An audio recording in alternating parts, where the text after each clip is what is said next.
Bonsoir, merci d'être avec nous pour ce tout dernier numéro de l'émission Ensemble que j'ai le plaisir d'animer.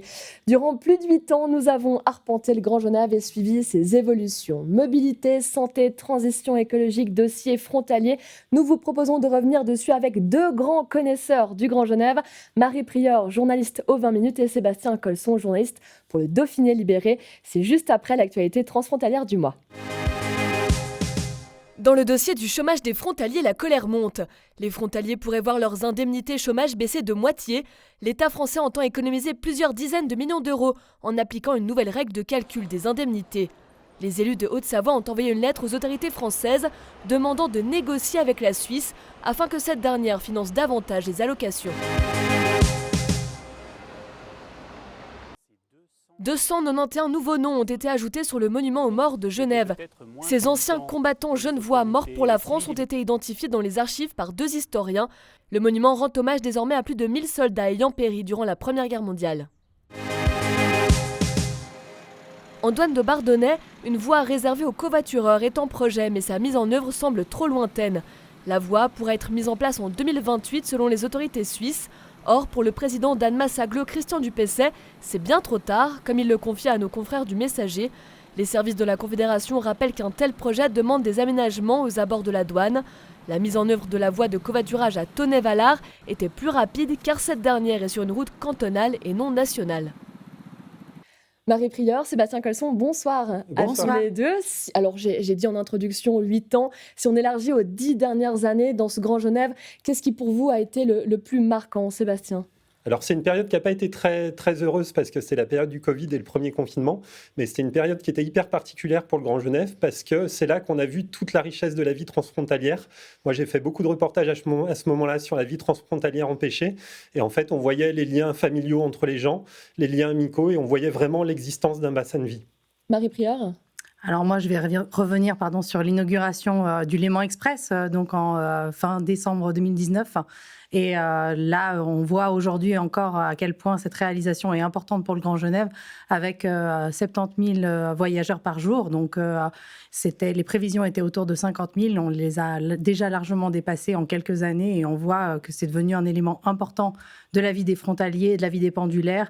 Et on se doutait que ça serait le cas, mais là, c'est vraiment flagrant. C'est vrai que la mobilité a bouleversé le quotidien du Grand Genève. On se souvient pour le CEVA, on l'appelait CEVA encore, avec ses années de travaux pour ces nouvelles gares. On disait d'ailleurs, mais ce train, il sera vide. Je me souviens qu'on avait cette idée-là, non, mais personne ne va l'utiliser. Au final, vous le disiez, Marie, hein, il est plein. On a aussi des nouveaux trams qui sont en construction, direction Annemasse, il a été réalisé, direction Ferney-Voltaire, ça devrait le faire dans les prochaines années. La mobilité a vraiment changé et pourtant, on a l'impression qu'il y a toujours autant de trafic. Comment est-ce qu'on pourrait l'expliquer ça ? En fait, il y a énormément de choses qui se font, effectivement. Par contre, c'est vrai que c'est une région qui est en croissance démographique qui est énorme. Donc, les investissements qui sont réalisés dans la mobilité courent toujours après la croissance démographique de la région. Les temporalités ne sont pas tout à fait les mêmes, mais il ne faut pas être trop pessimiste quand même. Les choses ont quand même évolué dans le bon sens. Hier, par exemple, il y a quelques jours, il y avait des chiffres qui étaient publiés sur la douane de Fossard. On se rendait compte qu'il y avait une grosse baisse de trafic routier. Donc, quand il y a des alternatives à la voiture, en fait, les gens s'en saisissent et on voit qu'il y a énormément de monde sur la voie verte, sur les trams. Et alors, c'est pas encore très, très perceptible, mais ça bouge quand même un petit peu. Sur l'autoroute Thonon-Machilly, c'est un serpent de mer depuis des années. Les Français veulent cette autoroute. À Genève, on est très frileux. Les Genevois s'opposent à cette autoroute qui est pourtant en France voisine. Finalement, on a presque l'impression que c'est un conflit centre-périphérie. Je ne sais pas ce que vous en pensez, Marie. Oui, je suis assez d'accord. Je pense que les Genevois, depuis le centre de Genève, ne voient pas l'utilité de cette autoroute. Mais en réalité, cette autoroute, elle n'est pas que c'est pas un aspirateur à frontaliers, c'est aussi pour desservir toute cette zone et puis pour soulager tous les villages qui sont soumis à tous ces véhicules qui les traversent tous les jours. Douvaine, enfin, c'est très compliqué. Douvaine, Bron-Chablais, enfin voilà. Donc, c'est des villages qui méritent qu'on les soulage de ce flux frontalier et de ce flux pendulaire. Et je pense que cette autoroute, elle a du sens. Et après, voilà, c'est vrai que vue de Genève, elle a moins de sens que vue depuis le cœur du Chablais. beaucoup de flux, aussi bien dans la mobilité douce, la mobilité de transport en commun et aussi la mobilité routière. Vous l'avez évoqué en introduction, le Covid a mis complètement un arrêt à tout ça. Ça a permis de se poser aussi des questions. Comment est-ce qu'on fonctionne? Genève, la frontière, canton de Vaud aussi, c'était forcément très difficile de circuler. On s'est posé la question du télétravail notamment. Et ça, c'est quelque chose qui reste finalement. Le télétravail, oui, effectivement, c'est quelque chose qui reste, qui va avec l'évolution de la société en général. Et puis finalement, avant le Covid, on savait assez peu que les frontaliers étaient limités au niveau du télétravail. C'était une législation qui était très peu connue. Et l'accord qui a été trouvé en bonne intelligence par les élus français et suisses de la région, c'est un accord qui est plutôt intelligent parce qu'il permet de régionaliser le phénomène transfrontalier, c'est-à-dire qu'il y a une durée maximale du télétravail. Il y a aussi une limite géographique au télétravail.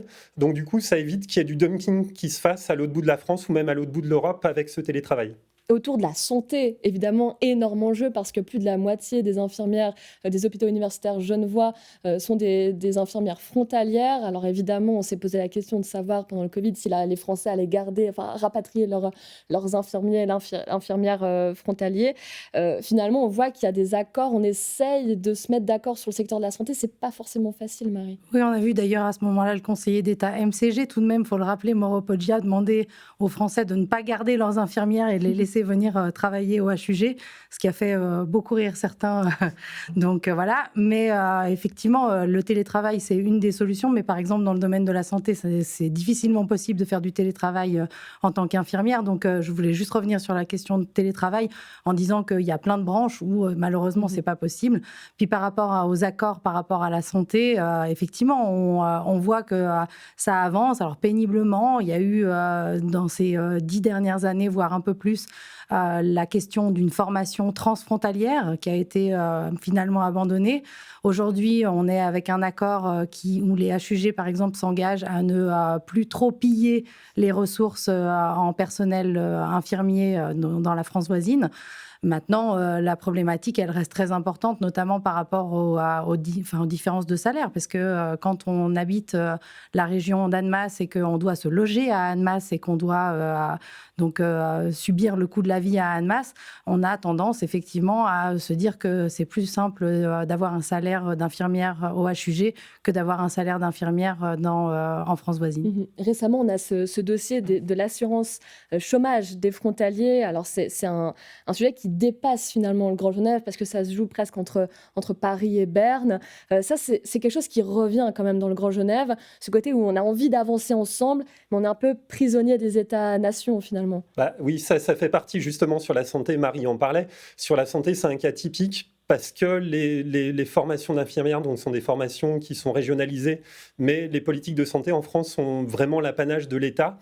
Il y a des hôpitaux qui sont assez compétitifs sur la France voisine, donc l'État n'a pas envie de laisser partir ses infirmières en Suisse et veut pas déshabiller trop ces hôpitaux.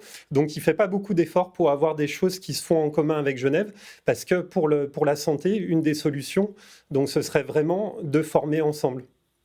Former des infirmières, alors l'école d'infirmières transfrontalières, c'est un petit peu compliqué parce qu'il y a des problèmes de législation, mais Genève serait prêt à mettre de l'argent pour aller former en France, pour former plus, de façon à ce que le marché des infirmières soit saturé.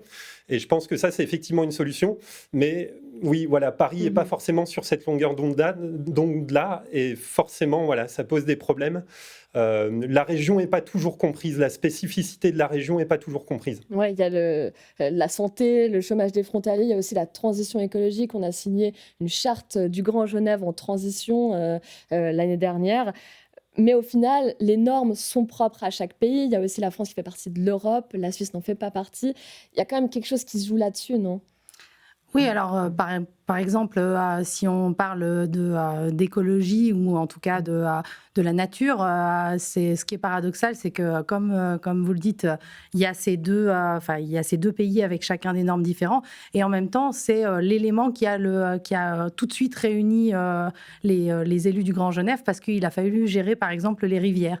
Et moi, j'aime bien me dire que ce qui aujourd'hui est sur la table était en réalité sur la table il y a a de nombreuses années de ça, enfin il y a en tout cas plusieurs décennies, parce qu'il a fallu que les deux pays et les deux régions se mettent d'accord, par exemple pour gérer une crue de larves qui, si on fait rien en amont, finit par entraîner des dégâts à Genève même. On n'a pas forcément conscience, quand on vit à Genève ou quand on vit en France voisine et qu'on n'est pas frontalier, de en fait, toutes les liaisons qu'il y a dans ce territoire. Non, il y a une imbrication totale de ce territoire. 111 000 frontaliers qui passent la frontière chaque jour pour aller à Genève. Mais on pourrait parler aussi des binationaux. Il y a énormément de Suisses qui ont la double nationalité française. Inversement, il y a beaucoup de Genevois qui vivent en France voisine. C'est vrai qu'il y a plein de domaines de coopération transfrontalière qu'on ne connaît pas forcément. Par exemple, c'est Genève qui a la clé du Rhône. Il y a des négociations en ce moment avec la France pour essayer de retrouver un contrôle du débit. En fait, il y a plein de choses qui se font ensemble, qui ne sont pas forcément très médiatisées, ou alors on en parle, mais pas de façon globale.